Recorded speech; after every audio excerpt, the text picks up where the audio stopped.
नमस्कार मित्रों, मैं लक्ष्मीकांत शर्मा बीकेडी हिंदी क्लासेज में आप सभी का स्वागत करता हूं, हार्दिक अभिनंदन करता हूं।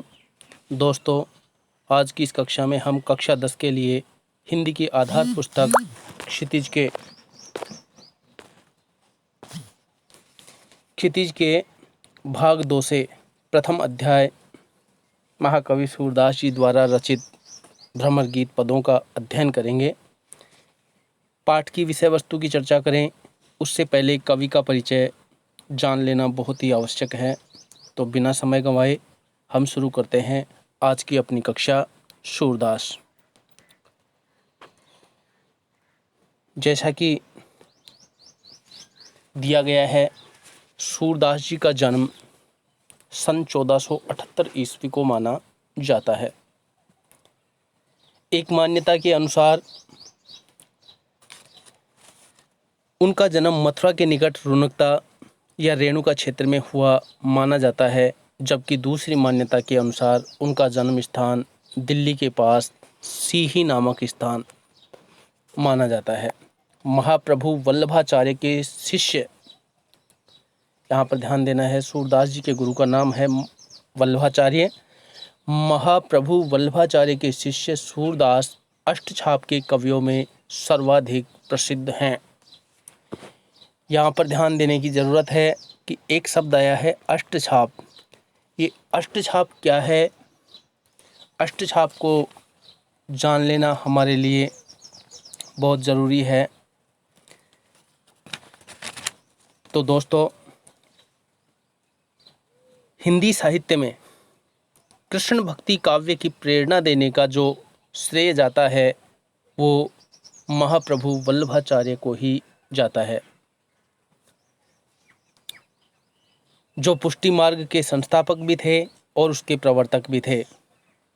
इनके द्वारा पुष्टि मार्ग में दीक्षित होकर सूरदास आदि 8 कवियों की एक मंडली ने महत्वपूर्ण साहित्य की रचना की, जिसे अष्टछाप के कवि कहा जाता है। ये अष्टछाप के कवि कौन से थे, किन किन कवियों ने अपना योगदान दिया? तो इसमें गोस्वामी विट्ठलनाथ, जो कि वल्लभाचार्य के पुत्र थे, ने संवत 1602 के आसपास अपने पिता वल्लभाचार्य के 84 शिष्यों में से 4 और अपने 252 शिष्यों में से 4 शिष्यों को लेकर के अष्टछाप के प्रसिद्ध भक्त कवियों की एक मंडली की स्थापना की, जो अष्टछाप के कवि कहलाए। अब ये अष्टछाप के कवि कौन कौन से हैं? तो जो 4 कवि हैं जो वल्लभाचार्य के शिष्य थे, उनमें है कुंभनदास, जो कि सबसे ज्येष्ठ हैं, सूरदास, परमानंद दास और कृष्णदास। ये 4 कवि हैं वल्लभाचार्य के शिष्य। गोस्वामी विट्ठलनाथ के 4 शिष्यों की बात करें तो गोविंद स्वामी, नंददास, छीत स्वामी और चतुर्भुज दास, ये 4 प्रमुख कवि विट्ठलनाथ के शिष्य थे। ये टोटल 8, कुल मिलाकर ये 8 जो भक्त कवि थे, यही आगे चल कर के अष्टछाप के कवि कहलाए। इसमें एक शब्द आया है पुष्टि मार्ग। पुष्टि मार्ग क्या है?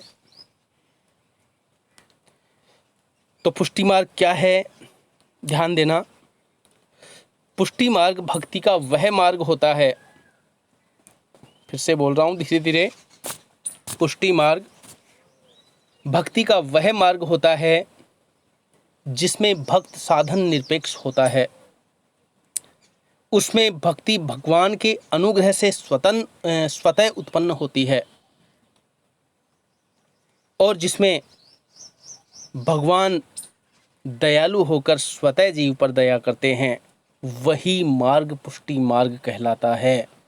और पुष्टि मार्ग के संस्थापक, जो कि पहले मैंने बताया कि वल्लभाचार्य पुष्टि मार्ग के संस्थापक एवं प्रवर्तक रहे हैं। आगे हम बात करते हैं वे मथुरा और वृंदावन के बीच गऊ घाट पर रहते थे और श्रीनाथ जी के मंदिर में भजन कीर्तन करते थे। सन 1583 में पारसोली नामक एक स्थान है जहाँ पर उनका निधन हुआ। सूरदास जी के बारे में कई किंवदंतियाँ प्रचलित हैं। कुछ लोग मानते हैं सूरदास जन्मांध थे, जन्म से अंधे थे। कुछ का मानना है सूरदास बाद में अंधे हुए। सूरदास जी ने 3 प्रमुख साहित्यिक ग्रंथों की रचना की। उनके जो 3 प्रमुख ग्रंथ हैं, सूरसागर, साहित्य लहरी और सूरसारावली, इन तीनों प्रमुख ग्रंथों में से सूरसागर को ही सर्वाधिक प्रामाणिक माना जाता है और यही ग्रंथ सबसे अधिक लोकप्रिय भी हुआ। खेती और पशुपालन करने वाले भारतीय समाज का दैनिक अंतरंग चित्र और मनुष्य की स्वाभाविक वृत्तियों का चित्रण सूर की कविता में मिलता है। सूरदास जी वात्सल्य और श्रृंगार 2 रसों का यहाँ पर जिक्र किया गया है। एक वात्सल्य है और दूसरा है श्रृंगार। वात्सल्य, सूरदास जी ने वात्सल्य श्री कृष्ण की बाल लीलाओं का सुंदर चित्रण किया है। वात्सल्य रस का बहुत ही सुंदर प्रयोग उन्होंने किया है। वात्सल्य रस के सम्राट के रूप में भी सूरदास जी को जाना जाता है। तो सूरदास जी वात्सल्य और श्रृंगार के श्रेष्ठ कवि माने जाते हैं। कृष्ण और गोपियों का प्रेम सहज मानवीय प्रेम की प्रतिष्ठा करता है। सूर ने मानव प्रेम की गौरव गाथा के माध्यम से सामान्य मनुष्यों को हीनता बोध से मुक्त किया है और उनमें जीने की एक ललक पैदा की। उनकी कविता में ब्रज भाषा का निखरा हुआ, जिसको हम बोलते हैं परिष्कृत भाषा, परिष्कृत ब्रज भाषा, साहित्यिक ब्रज भाषा का रूप मिलता है। वह चली आ रही लोक की परंपराओं की श्रेष्ठ एक कड़ी के रूप में हमारे सामने प्रस्तुत है। यहाँ सूरदास जी के जो पद दिए गए हैं, उनकी विषय वस्तु क्या है, एक बार हम उसका चर्चा करें। तो मित्रों, यहाँ सूरसागर के भ्रमर गीत, सूरसागर में ही जो भ्रमर गीत, ये भ्रमर गीत क्या हैं? उद्धव के द्वारा श्री कृष्ण के मथुरा जाने के बाद गोपियों को योग संदेश की शिक्षा देने के लिए जब मथुरा गोकुल आते हैं और गोपिकाओं का उनके साथ क्या संवाद होता है, उसका एक सुंदर चित्रण, सुंदर वर्णन महाकवि सूरदास जी ने पदों के माध्यम से किया, जो भ्रमर गीत सार के रूप में प्रसिद्ध हैं। तो यहाँ सूरदास के भ्रमर गीत से 4 पद लिए गए हैं। कृष्ण ने मथुरा जाने के बाद स्वयं न लौटकर उद्धव के जरिए गोपियों के पास संदेश भेजा था। ये प्रथम जो पद दिया गया है उसकी विषय वस्तु है। गोपिकाएं उद्धव पर अपने तर्क छोड़ती हैं, तर्क देती हैं। उद्धव ने निर्गुण ब्रह्म एवं योग का उपदेश देकर गोपियों की विरह व्यथा को, वेदना को शांत करने का प्रयास किया। गोपियां ज्ञान मार्ग की बजाय प्रेम मार्ग को ही पसंद करती हैं। उद्धव का मानना था कि भगवान को ज्ञान के द्वारा प्राप्त किया जा सकता है। उद्धव में ये अभिमान आ गया था कि मैं अपने ज्ञान के द्वारा किसी भी व्यक्ति के मन को बदल सकता हूँ। इसलिए वो अपने योग संदेश की शिक्षा गोपियों के समक्ष प्रस्तुत करते हैं, लेकिन गोपिकाओं को उनका कोई भी संदेश, कोई भी बात रुचिकर नहीं लगती है। उनका मानना है कि प्रेम का ही मार्ग सर्वश्रेष्ठ है। प्रेम के द्वारा वो भली प्रकार से ईश्वर का सानिध्य प्राप्त कर सकती हैं, अपने अंतःमन को शांत कर सकती हैं। इसी कारण उन्हें उद्धव का शुष्क संदेश पसंद नहीं आता है।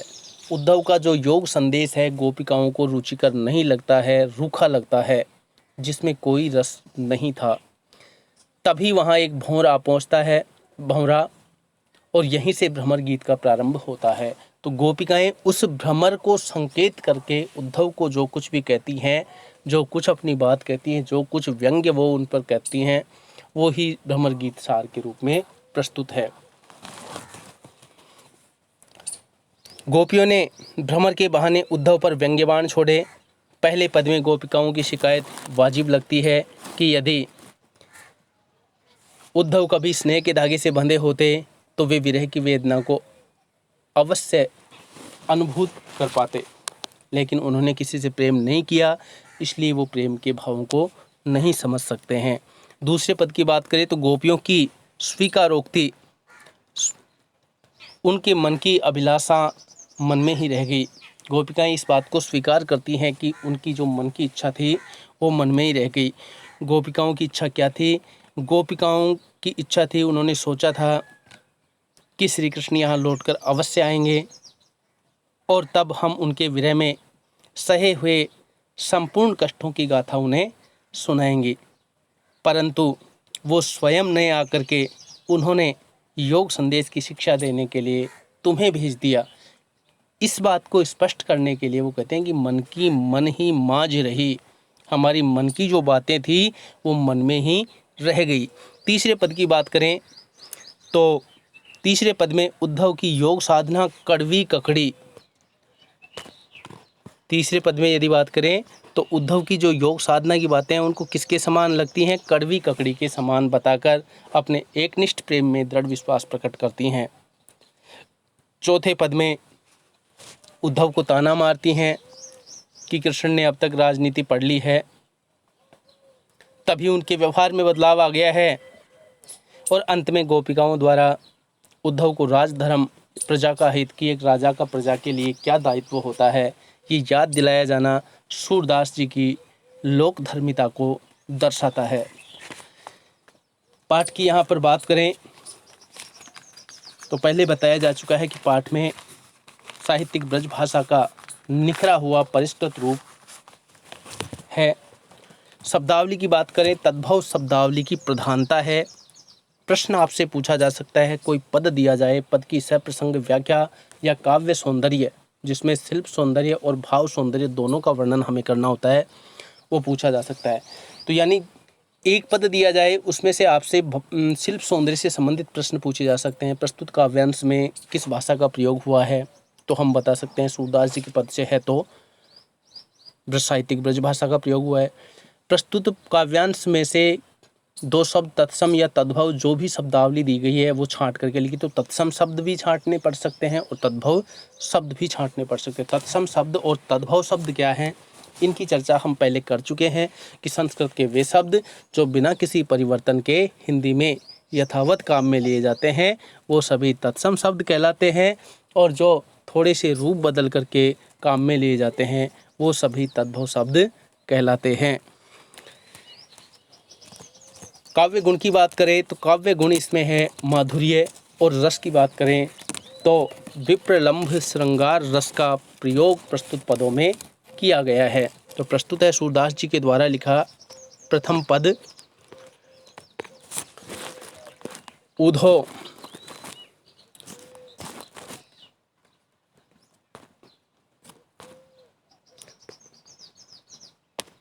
उधो तुम हो अति बड़ भागी,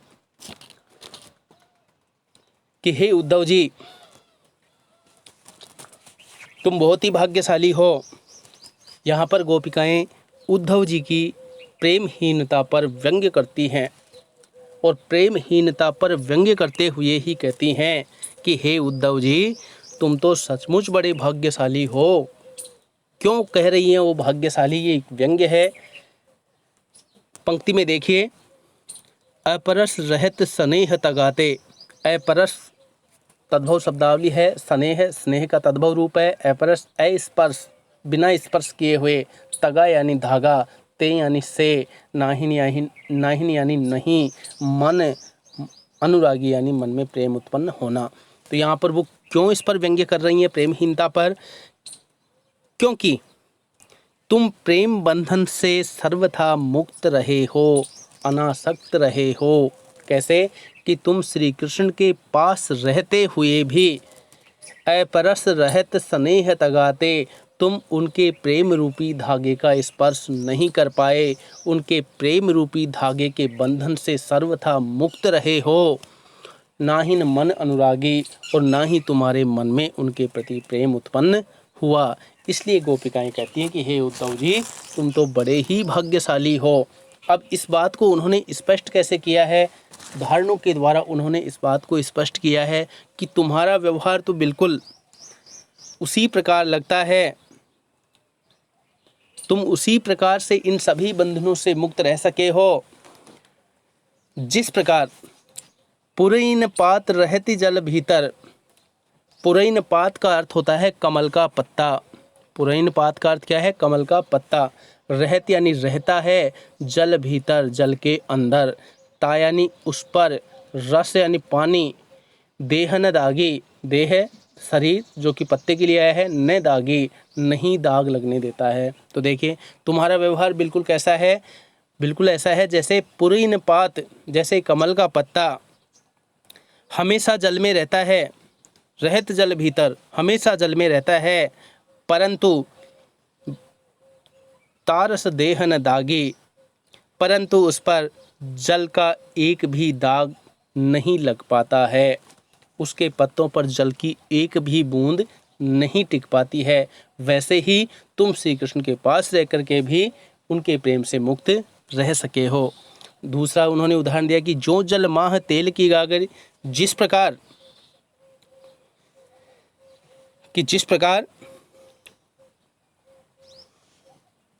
जल माह जल के अंदर तेल की गागरी, गागरी यानी घड़ा, तेल का घड़ा अर्थात चिकना घड़ा। अब ये कहावत भी है, चिकने घड़े पर पानी नहीं रुकना। तो यहाँ पर गोपिकाएं उद्धव को अप्रत्यक्ष रूप से चिकना घड़ा भी कह रही हैं, अर्थात ऐसा व्यक्ति जिस पर किसी प्रकार का कोई प्रभाव नहीं पड़ता हो। तो तुम कि जिस प्रकार जल माह तेल की गागर, जिस प्रकार जल के भीतर तेल का चिकना घड़ा डुबोने पर बूंद न ताको लागी, उस पर पानी की एक बूंद भी नहीं टिकती है। आगे गोपिकाएं उद्धव को उपालंब देती हुई, उस पर व्यंग्य करती हुई कहती हैं कि प्रीति नदी में पाँव न भोर्यो। प्रीति नदी, यहाँ पर एक शब्द दिया है प्रीति नदी, प्रेम पर नदी का आरोप किया गया है। तो यहाँ पर रूपक अलंकार का सुंदर प्रयोग हुआ है, प्रेम रूपी नदी कि प्रीति नदी में पाऊ, पाऊ मतलब पाँव, ने बोर्यो डुबोया, बोर्यो यानी डुबोया, प्रीति नदी में पाँव न बोर्यो कि प्रेम रूपी नदी में तुमने अपना पाँव नहीं डुबोया। दृष्टि न रूप परागी, और ना ही तुम्हारी दृष्टि किसी के रूप को देखकर उसके प्रति आकर्षित हुई है, उसमें डूबी है। परागी यानी डूबना, कि ना तो तुमने अभी तक प्रेम की नदी में अपना पैर डुबोया है, अर्थात तुम सर्वथा प्रेम से दूर रहे हो, मुक्त रहे हो। दृष्टि न रूप परागी, तुम्हारी दृष्टि ने अभी तक किसी के रूप को देख करके उसके प्रति आकर्षित हो, ऐसा नहीं हुआ है। रूप न परागी, परागी मतलब डूबना या मोहित होना, किसी के रूप को देख करके अभी आकर्षित नहीं हुई है। सूरदास अबला हम भोरी, गुड़ चाटी जो पागी। सूरदास जी कहते हैं जो शब्द दिया है गुड़ चाटी जो पागी, उपमा अलंकार का सुंदर प्रयोग है पंक्ति में। यहाँ पर यदि हम बात करें तो पुरैन पात और ये दो पंक्तियाँ जो दी गई हैं, इनमें उदाहरण अलंकार का सुंदर प्रयोग है। प्रस्तुत संपूर्ण पद की बात करें तो इसमें अनुप्रास, उदाहरण, उपमा और रूपक अलंकारों का सुंदर प्रयोग देखने को मिलता है। तो यहाँ पर हम बात करते हैं कि सूरदास अबला हम भोरी। गोपिकाएं कहती हैं कि सूरदास जी कहते हैं गोपिकाएं उद्धव से कहने लगी कि हे उद्धव जी, हम तो भोली भाली अबलाएं हैं जो अपने प्रियतम की रूप माधुरी पर उसी प्रकार आसक्त हो गई हैं, उसी प्रकार आसक्त होकर के उनके प्रेम में डूब गई हैं जैसे गुड़ चाटी जो पागी, जिस प्रकार चींटी गुड़ पर आसक्त होकर उस पर चिपट जाती है और फिर उससे अलग नहीं हो पाती है, वहीं उसमें अपने प्राण गंवा देती है। उसी प्रकार हम भी श्री कृष्ण के प्रेम में पूरी तरह से रंग गई है, अब हम उससे अलग नहीं हो सकती हैं। संपूर्ण पद की बात करें तो इसमें ब्रज भाषा का सुंदर प्रयोग देखने को मिलता है। शैली की यदि बात करें, काव्य शैली प्रस्तुत पद में, तो गीत शैली का सुंदर प्रयोग हुआ है। सूरदास के इन पदों को गाया भी जा सकता है। तद्भव शब्दों को छांटने की बात करें तो तद्भव शब्द इसमें ले सकते हैं। अपरस तद्भव है, रहत तद्भव है, स्नेह तद्भव है, तगार तद्भव है, नाहिन तद्भव है, पुरैन तद्भव है। और काव्य गुण की यदि संपूर्ण इस पद में बात करें तो माधुर्य गुण का प्रयोग हुआ है। आशा है आपको प्रथम पद में किसी प्रकार की कोई दिक्कत नहीं होगी। बात करते हैं दूसरे पद की।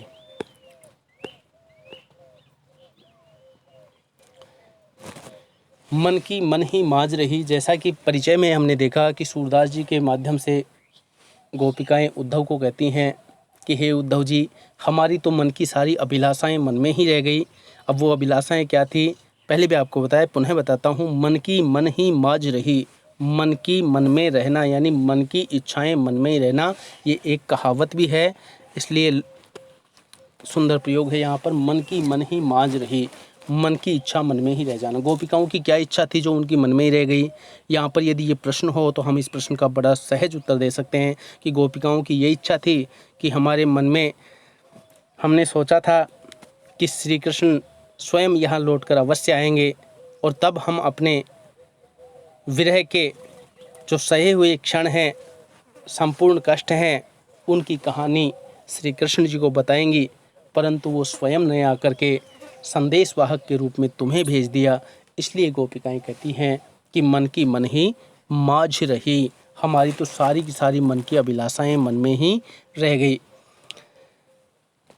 फिर देखिए, कहिए जाय कौन पे ऊधो, पंक्ति पे ध्यान देना। कहिए जाय, जाय यानी जाकर, कहिए किसको जाकर कहें, कौन पे यानी किससे, ऊधो यानी उद्धव जी। हे उद्धव जी, अब तुम ही बताओ हम किससे जाकर के कहें। ना ही परत कही, ना ही यानी नहीं, परत यानी पढ़ना, जो सकना क्रिया के अर्थ में यहाँ पर प्रयुक्त हुआ है कि हम तो कह भी नहीं सकती कि हमारा जो मन की पीड़ा है वो तुम ही बताओ, अब हम किसे सुनाएं। तो यहाँ पर इस पंक्ति का यदि अर्थ की बात करें तो देखिए, हे उद्धव, अब तुम ही बताओ कि उनके द्वारा त्याग किए जाने पर हम अपनी इस असह्य विरह वेदना की कहानी अब किसे जाकर के सुनाएं। अर्थात हम तो अपनी इस कहानी को किसी को कह भी नहीं सकती हैं।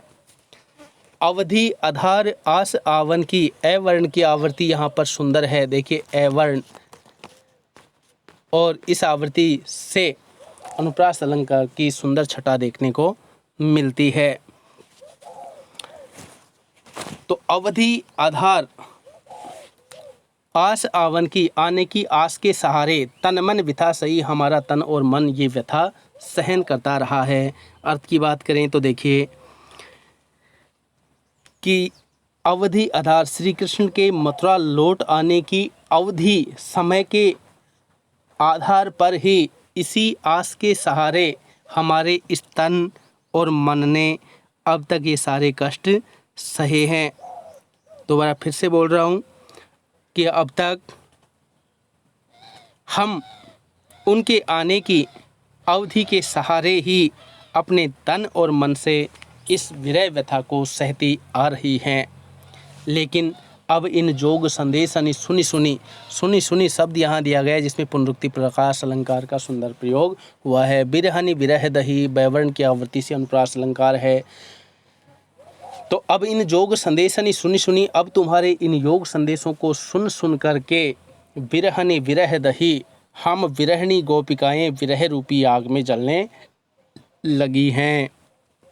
चाहती हुंती यानी थी, गुहार यानी पुकार, जिते ही थे, हम जहाँ से भी श्री कृष्ण के प्रेम को पुकारती थी, श्री कृष्ण के प्रेम की पुकार करती थी, उतते धार बही, वहीं से श्री कृष्ण की प्रेम रूपी धारा बहने लगती है। सूरदास अब धीर धरई क्यों मर्यादा आने लगी। सूरदास जी कहते हैं कि गोपियाँ उद्धव को समझाने लगी कि अब तो श्री कृष्ण ने सारी लोक मर्यादाएं त्याग दी हैं। सूरदास अब धीर धरई क्यों, मर्यादा आने लगी, मर्यादा का पालन ही उन्होंने नहीं किया। तो क्या कह रहे हैं कि अब तो श्री कृष्ण ने सारी लोक मर्यादाएं ही तज दी हैं, उन्होंने हमारा प्रेम निभाने की बजाय हमारे साथ छल किया, अतः अब हम धैर्य कैसे धारण करें। अब धीर धरें क्यों, अब हम धैर्य धारण क्यों करें।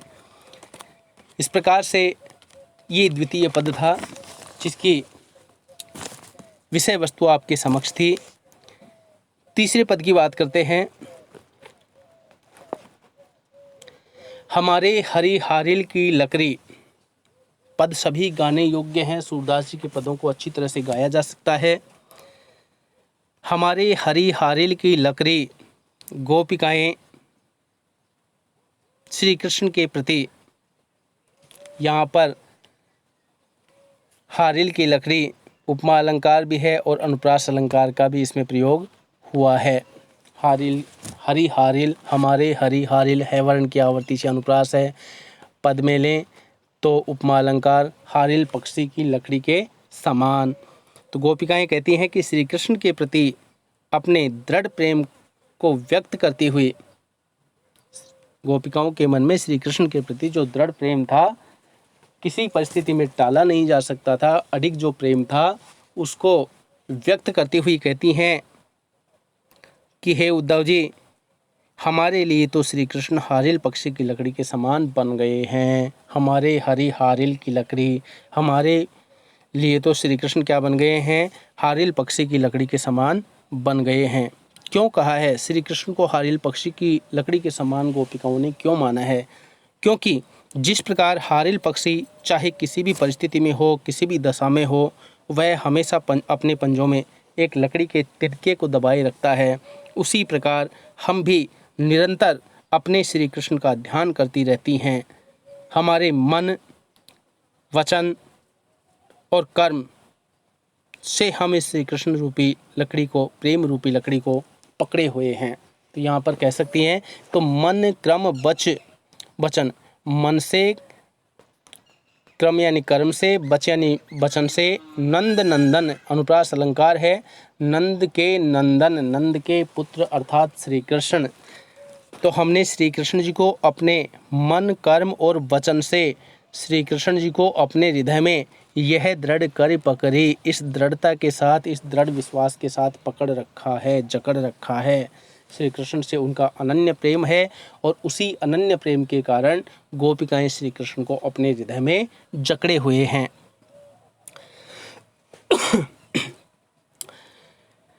कि जागत सोवत स्वप्न दिवस निसी, कान कान जकरी, कान कान शब्द का यहाँ पर प्रयोग है, पुनरुक्ति प्रकाश अलंकार का सुंदर प्रयोग यहाँ पर देखने को मिल सकता है। जागत सोवत स्वप्न, स्वप्न सोवत में अनुप्रास अलंकार, करवी ककड़ी में अनुप्रास है और उपमा अलंकार का प्रयोग है। तो पूरे पद पे यदि बात करें दोबारा से देखिए, हमारे हरी हारिल की लकड़ी, गोपिकाएं कहती हैं कि श्री कृष्ण हमारे लिए तो हारिल पक्षी की लकड़ी के समान बन गए हैं। जिस प्रकार हारिल पक्षी किसी भी परिस्थिति में अपने पंजों से लकड़ी को नहीं छोड़ता है, उसी प्रकार हम भी किसी परिस्थिति में श्री कृष्ण के इस प्रेम को नहीं छोड़ सकती हैं। जागत सोवत, हम जागते समय, सोते समय, सपन में, दिन और रात में, किसी भी परिस्थिति में, चाहे जाग रही हो, चाहे सो रही हो, चाहे स्वप्न में हो या दिन हो या रात हो, सिर्फ एक ही रट लगाए रहती हैं। जक्र यानी पुकार लगाना, रट लगाना। कान कान जकरी, कान्हा कान्हा नाम की ही रट लगाए रहती हैं। सुनत जोग लागत है ऐसो ज्यों करवी ककरी, आगे गोपिकाएं उद्धव से कहती हैं कि हे उद्धव जी, तुम्हारी योग संदेश की बातों को सुनकर के ऐसा लगता है ज्यों करवी ककड़ी, जिस प्रकार से कड़वी ककड़ी खाली हो। गोपिकाओं ने उद्धव की योग संदेश की बातों को कड़वी ककड़ी के समान अरुचिकर क्यों बताया है? क्योंकि जिस प्रकार कड़वी ककड़ी खाने से मुंह का स्वाद बिगड़ जाता है, उसी प्रकार गोपिकाओं का जो प्रेम में डूबा हुआ मन था वो योग संदेश की बातों को सुनकर के रूखा हो जाता है, स्वादहीन हो जाता है। इसलिए गोपिकाओं ने कहा है कि तुम्हारी ये योग संदेश की बातें कड़वी ककड़ी के समान हमें अरुचिकर लगती हैं। सूतो व्याधि हमको ले आए, व्याधि यानी होता है बीमारी, हमको ले यानी हमारे लिए ले आए, कि हे उद्धव जी आप ये बीमारी हमारे लिए ले आए। देखी सुनी न करी, जिसको ना तो हमने कभी देखा है, ना सुना है, ना जिसको कभी महसूस किया है। तो यहाँ पे कह सकते हैं गोपिकाएं उद्धव से कहती हैं कि हे उद्धव जी आप ये कौन सी बीमारी हमारे लिए ले आए, जिसके बारे में ना तो हमने सुना है, ना हमने उसको देखा है और न ही कभी उसे महसूस किया है। गोपिकाएं कहती हैं कि यह तो सूरत नहीं ले सौंपो जिनके मन चक्री होना मुहावरा है, जिसका अर्थ है मन अस्थिर रहना, मन में भटकाव होना। सूरदास जी कहते हैं कि गोपिकाएं कहने लगी कि हे उद्धव जी, यह तो सूरत नहीं ले सौंपो, आप ये बीमारी तो आप उन्हीं लोगों को ले जा कर के वापस लौटा दो। सौंपो यानी लौटाना। जिनके मन चक्री, जिन लोगों के मन स्थिर नहीं हैं, उन लोगों को ले जा कर के आप वापस दे दीजिए।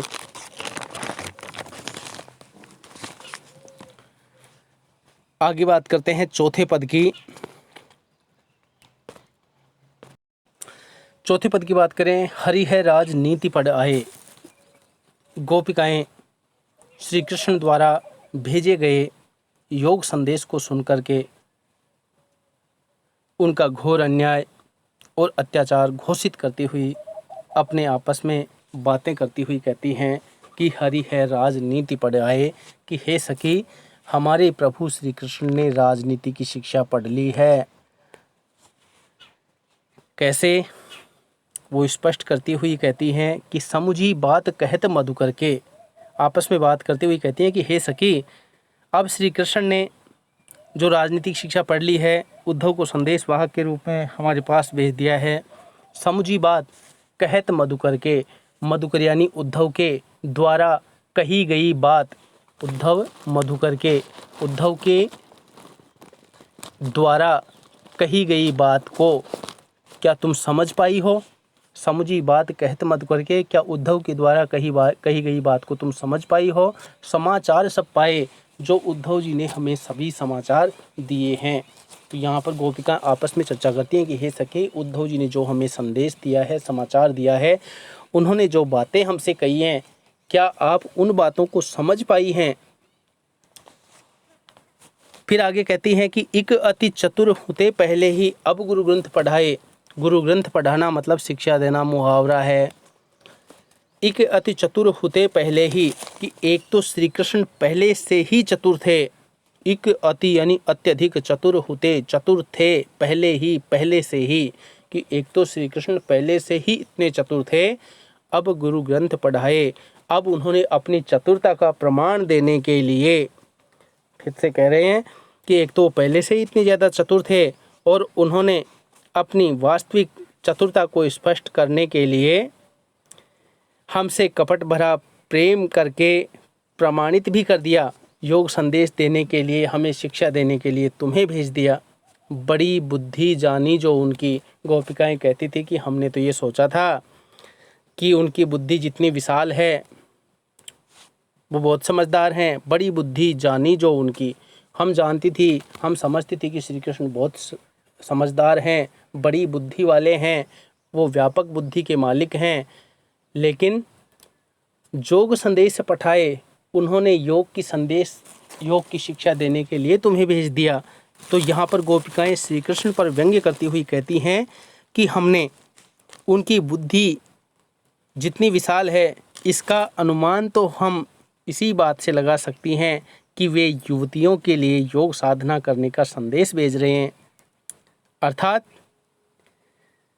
इससे यह प्रमाणित हो गया कि वे बुद्धिमान न होकर के मूर्ख हैं, क्योंकि कोई मूर्ख व्यक्ति ही युवतियों के लिए योग साधना को उचित मान सकता है। और श्री कृष्ण ने यदि तो यहाँ भेजा है तो श्री कृष्ण मूर्ख ही हैं। तो यहाँ पर श्री कृष्ण पर क्या है, व्यंग्य किया गया है। उद्धव भले लोग के आगे परहित दौलत धाये। गोपिकाएं उद्धव पर भी व्यंग्य करते हुए कहते हैं कि हे, आपस में बात करते हुए कि हे सखी, पुराने ज़माने में सज्जन पुरुष दूसरों की भलाई करने के लिए इधर उधर दौड़ते फिरते थे।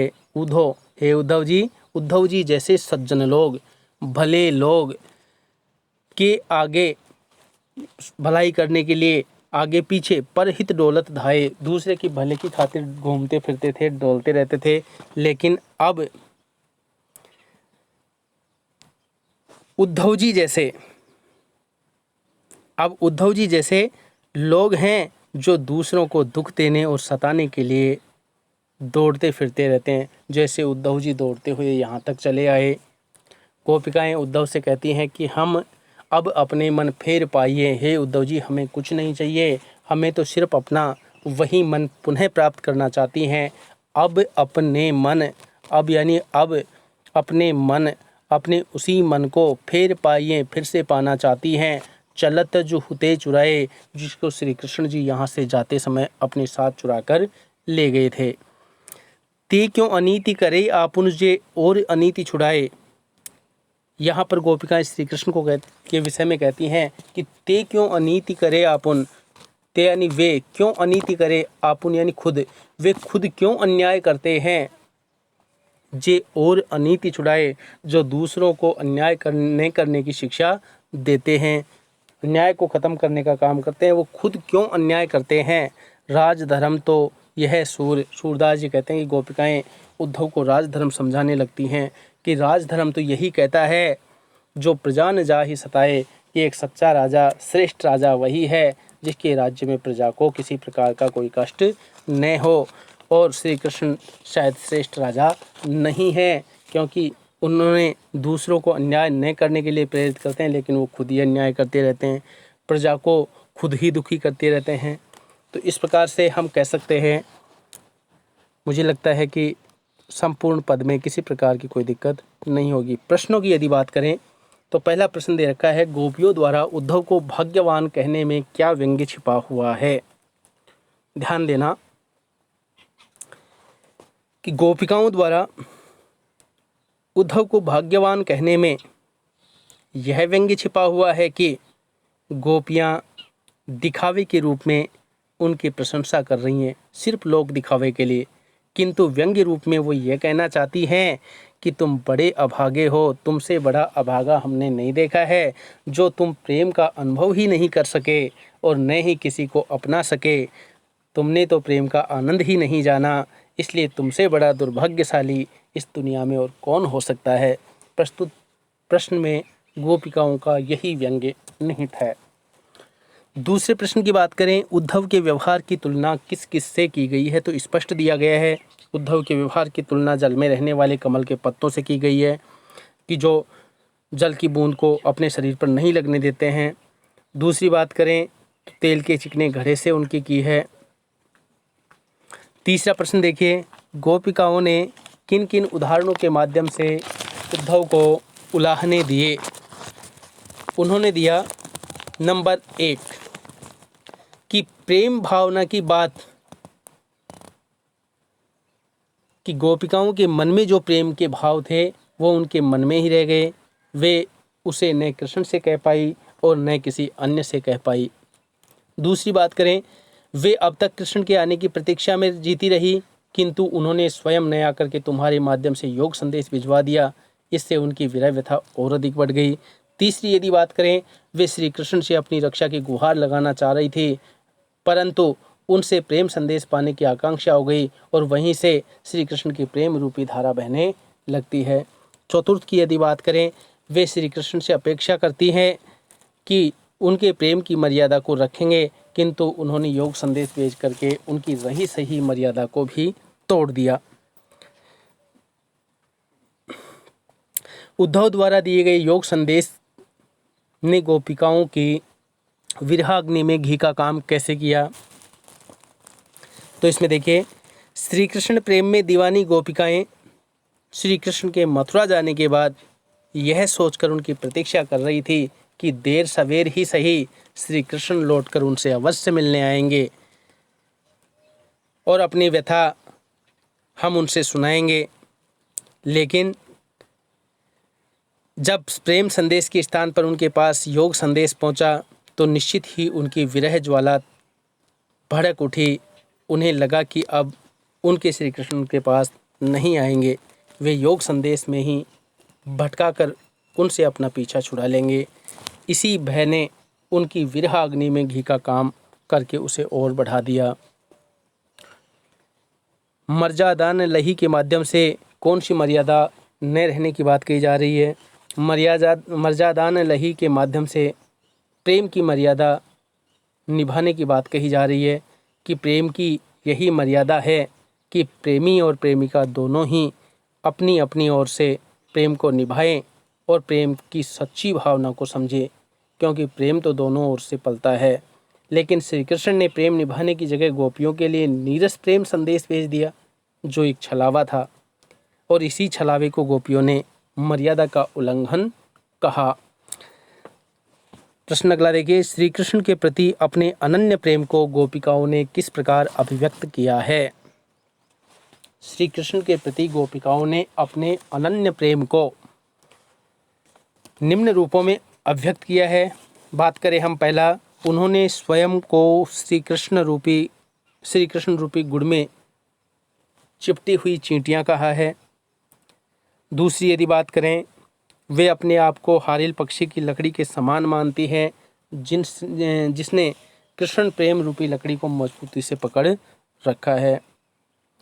तीसरी यदि बात करें, वे मन, वचन और कर्म से श्री कृष्ण को अपने मन में धारण किए हुए हैं। किसी परिस्थिति में वो श्री कृष्ण का साथ नहीं छोड़ना चाहती हैं। चतुर्थ की यदि बात करें, वे श्री कृष्ण प्रेम में दीवानी होकर के रात दिन सोते जागते श्री कृष्ण नाम की ही रट लगाए रहती हैं। वे श्री कृष्ण से दूर ले जाने वाले योग संदेश को सुनते ही व्यथित हो उठती हैं। इसी प्रकार से उन्होंने अपने अनन्य प्रेम को व्यक्त किया है। गोपिकाओं ने उद्धव से योग की शिक्षा कैसे लोगों को देने की बात कही है? गोपिकाओं ने योग की शिक्षा ऐसे लोगों को देने को कहा है जिन लोगों के मन स्थिर नहीं है, अर्थात जिनके मन में भटकाव है, दुविधा है, भ्रम है, ऐसे लोगों को योग की संदेश की या योग की शिक्षा की आवश्यकता है। प्रस्तुत पदों के आधार पर गोपिकाओं ने का योग संदेश साधना के प्रति क्या दृष्टिकोण है? यदि पूरे पदों के आधार पर देखें, उद्धव के द्वारा कहे गए योग संदेश को सुनकर के गोपिकाओं पर उसका क्या प्रभाव पड़ा, गोपिकाएं उसके प्रति अपनी क्या प्रतिक्रिया व्यक्त करती हैं, तो क्या व्यक्त करती हैं? पठित अंश के आधार पर यदि हम देखें तो ये कहा जा सकता है कि कृष्ण प्रेम में डूबी हुई गोपियां योग साधना को नीरस, व्यर्थ और अवांछित मानती हैं। उनका मानना है कि योग साधना के बल पर श्री कृष्ण अर्थात ईश्वर को नहीं पाया जा सकता है। योग साधना तो कड़वी ककड़ी के समान है। योग साधना को सुनते ही उनकी विरह ज्वाला और भड़क उठती है। इसलिए वे कहती हैं कि हम श्री कृष्ण की बुद्धि का बड़प्पन ही मानती हैं कि उन्होंने हमारे लिए योग संदेश भेजकर अपनी समझदारी दिखाई है। इतना ही नहीं, वे श्री कृष्ण पर आरोप लगाती हुई योग साधना के क्रम में कहती भी हैं कि हरि है राजनीति पढ़े आए। ये बात तक बोल देती कि श्री कृष्ण ने अब राजनीति की शिक्षा पढ़ ली है। गोपिकाओं के अनुसार राजा का धर्म क्या होना चाहिए? तो गोपिकाओं के अनुसार राजा का ये धर्म होना चाहिए कि वह अपनी प्रजा को अन्याय से बचाए और उन्हें सताए जाने से रोके। गोपिकाओं को श्री कृष्ण में ऐसे कौन से परिवर्तन दिखाई दिए जिनके कारण वे अपना मन वापस पा लेने की बात कहती हैं? तो गोपिकाओं को श्री कृष्ण में ऐसे परिवर्तन कौन से जो दिखाई दिए? गोपिकाओं को ऐसा लगता है कि श्री कृष्ण मथुरा जाने के बाद बदल गए हैं, वे अब हमसे प्रेम नहीं करते हैं, इसलिए उन्होंने न अब तक कोई संदेश भेजा है और न ही अब तक हमसे मिलने आए हैं। इसके साथ ही उन्होंने यह भी लगा कि वे मथुरा में जाकर अब राजा बन गए हैं और अपनी राजनीतिक चालें चलने लगे हैं, जिसके कारण छल कपट से वो भर गए हैं। इसलिए उन्होंने हमें भुलावे में डालने के लिए योग संदेश भेजा है। और इन्हीं सभी परिवर्तनों को देख करके गोपिकाओं को लगने लगता है कि हमें अपना मन फिर से प्राप्त करना है। गोपिकाओं ने अपने वाक चातुर्य के आधार पर ज्ञानी उद्धव को परास्त कर दिया। गोपिकाओं के वाक चातुर्य की यदि विशेषताओं की बात करें तो गोपिकाओं की जो संवाद शैली थी उसमें ऐसी कौन सी विशेषताएं थी जो उनके संवाद को श्रेष्ठ बनाती हैं? तो गोपिकाएं बात करने में तो चालाक थी ही, पारंगत थी, वे बातें बनाने में भी किसी को पछाड़ सकती थी। इसलिए उद्धव उनकी बातों को सुनकर के ठगे से रह जाते हैं। इसका प्रमुख कारण कि उनके हृदय में श्री कृष्ण प्रेम का सच्चा ज्वार समाया हुआ है और उसी सच्चे प्रेम की उमड़न उद्धव की बोलती उनके सामने बंद कर देती है।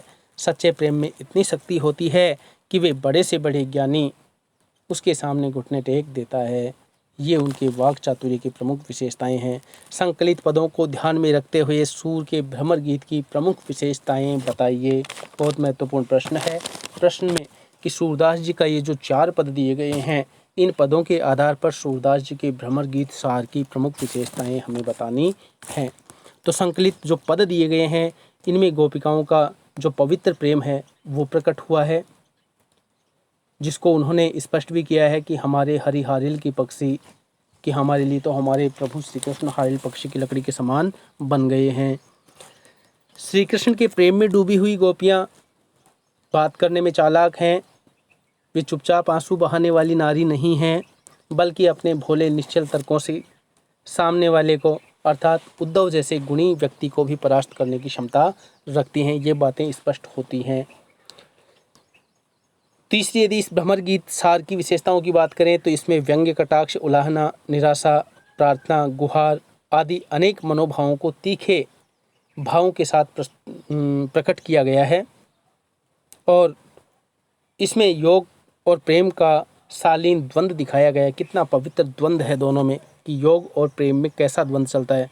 इसकी भाषा ब्रज है, श्रृंगार रस का प्रयोग हुआ है और अलंकारों का सहज प्रयोग इस भ्रमर गीत सार में देखने को मिलता है। संकलित पदों में गोपिकाओं ने उद्धव के समक्ष बड़ी सहजता से अपना उलाहना दिया है और इसी के साथ प्रथम अध्याय सूरदास संपूर्ण होता है। आशा है आपको पढ़ाया गया ये पाठ सूरदास जी के भ्रमर गीत पद समझ में आए होंगे। धन्यवाद। जय हिंद। मैं लक्ष्मीकांत शर्मा अपनी वाणी को विराम देता हूँ।